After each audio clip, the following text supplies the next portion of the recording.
Good morning বন্ধুরা, আমি বাগানে চলে আসলাম। এখন বাগানে এসেছি এই কারণেই, আমি যেহেতু বাড়িতে আছি কদিন ধরে একটু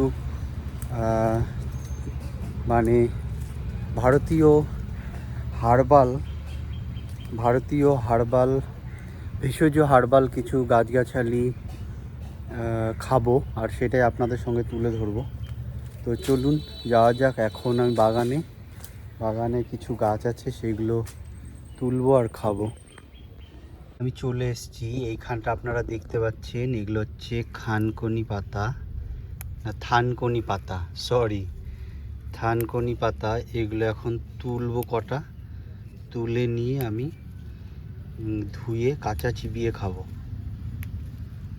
ওই যে পাতা নিয়ে বাগান থেকে নিয়ে এসে ভালো করে জল দিয়ে ধুয়ে নিলাম। তো এমনিতেও বর্ষাকালে খুব একটা মানে নেই, তো বর্ষাকালে এগুলো জলের ইয়েতেই ভালো তাজা আর ধুয়ে রয়েছে।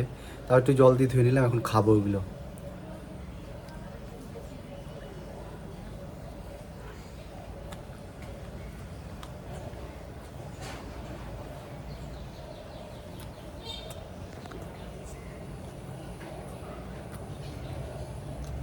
থানকুনি পাতা সকালবেলা উঠে খালি পেটে এইভাবে চিবিয়ে খেতে হবে, তাহলে ভালো।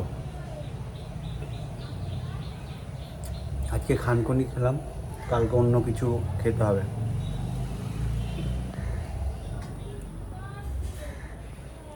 তো আপনারাও পারলে খাবেন।